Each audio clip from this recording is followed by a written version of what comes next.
Welcome back to McBain's Legends of the Game podcast. Once again, like always, I'm your host, Grayson Guernsey, and with me again is Thomas Maloney. And today, episode 5 of Legends of the Game, we're going to talk about a football rivalry that really isn't played that much anymore, or even talked about that much anymore, is the McBain and Marion rivalry that lasted for a little while.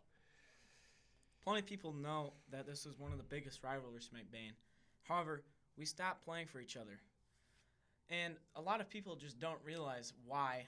There's a lot of reasons as to why we stopped versing each other. Yeah. And we're going to talk about this today. And Grayson, back to you.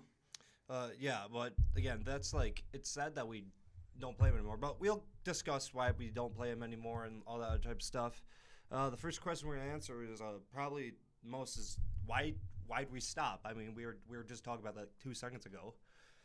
And the main reason we stopped was because Marion is known as a small-town school. Not a lot of people go there. And the reason is because they moved to an 8-man team in 2015.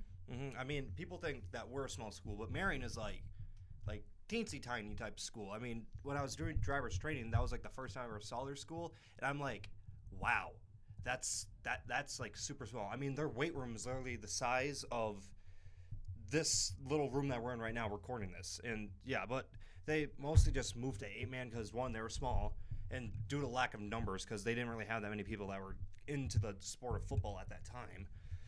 And it's really sad because like McBain and Marion have a huge history of really good games against each other, whether it be in the playoffs, regular season, or just anyway.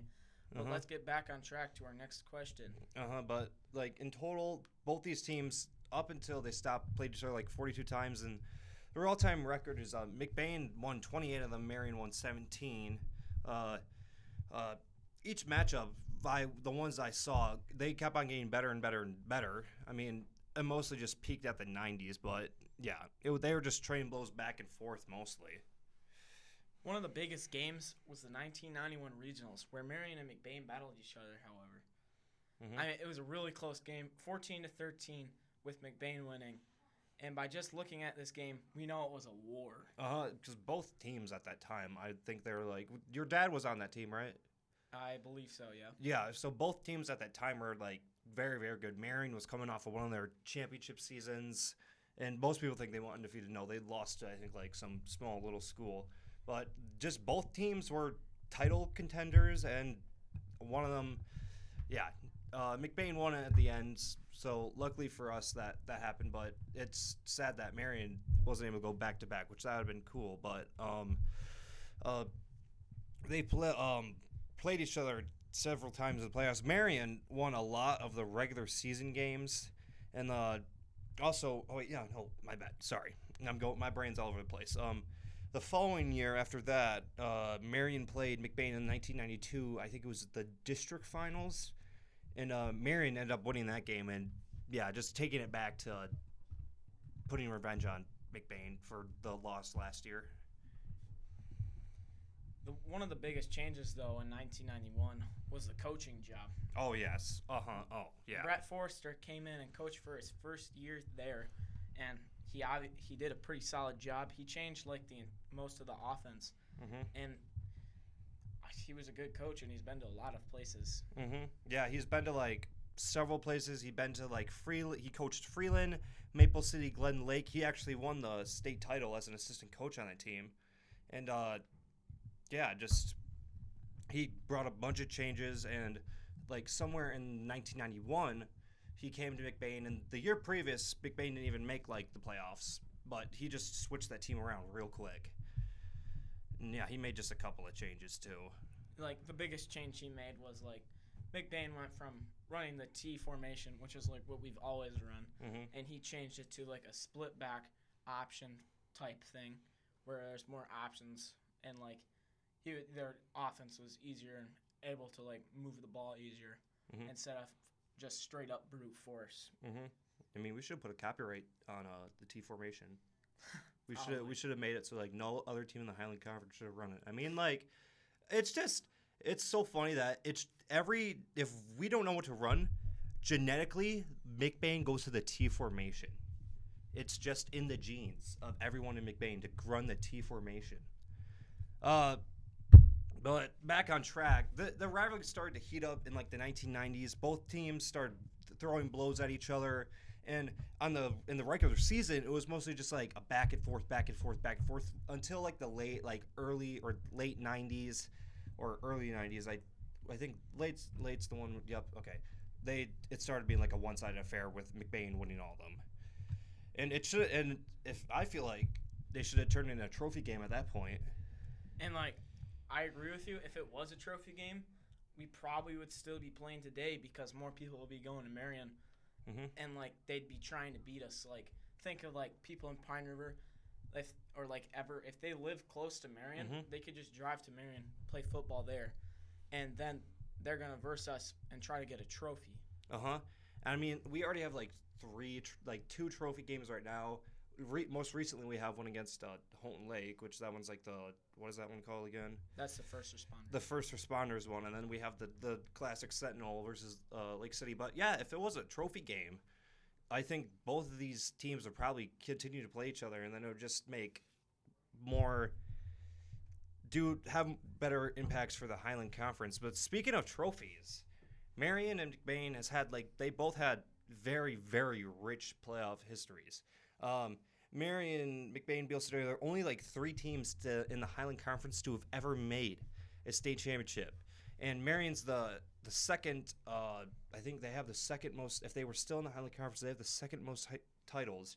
And they're the first team to actually make the state championship from the Highland Conference.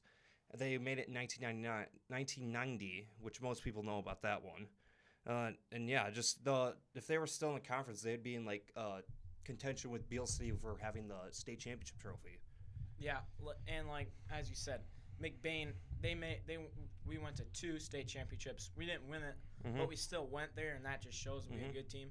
And then Beale City, they've been there 9 times and won 2 of those, and so they're just a really good team. And those being in 1994 and 2009. Yeah, Beale City just has like a curse about them and all that other type of stuff, but they've been there more than us, so yeah. There's a little like short history of their championship teams and all the Highland Conference, but it's, again, like you said before, it's sad that they didn't have enough people to play. I mean, I would have certainly loved to at least play them now. I mean, sometimes I just dream that we could like move down to 8-man for like one game and play them, but I know that's not possible. I mean, to be able to beat 8-man, we'd just probably have to destroy like one side of the building, and then we could play them. But I don't think we want to do that because that's not very good. But yeah, if they were still in the conference, that'd mean that we'd be like one of the bigger teams or bigger conferences in Michigan with 8. I mean, I would definitely also love to verse Marion right now too.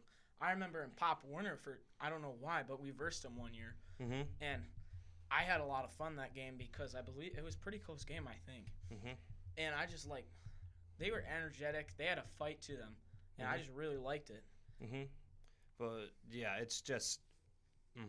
Speaking of like their championship team, one thing that people don't really realize is that in the 1990s, the Highland Conference was just a powerhouse of a conference. I mean, in 5 years from 1990 to 1995, we had Marion make the state championship, win it. McBain make the state championship that they lost it to Mendon 0-7, and then Beale City made it the following year, and they beat, I think it was either like, I don't remember, but I know they won it. And their Beale City's varsity head coach right now is the quarterback on that team, which I find pretty interesting. But yeah, that's just the Highland Conference used to just be a powerhouse. And I mean, like, those people from then are carrying over now that we see today. Like the Beale City head coach, he played in like the 90s, and he's doing a really good job now helping Beale City. Like, they've been to the state championship the past few years. And then Coach Maloney, he's also done a pretty good job making the playoffs every year except one. And he's been pretty darn solid, I'd say. And I don't know about the Marion coach too much. I don't know anything But about him really. I'm pretty sure they've gone far in the playoffs these Oh past yeah, few they have gone years. far. I mean, I think the past like 2 years they made the semifinals back to back, in which it's super impressive too. I mean, they've only were 8-man, switched to 8-man in like 2015, which that's like about like 6 years ago or like 7 years ago. 8 years ago. Okay. But yeah, they made it far. The only people that have stopped them so far is like Central Jets or something like that. I mean, they're also just powerless. But yeah, Marion's like so far since switching to 8-man, they've had a richer playoff history than we've had in the past like 10 years.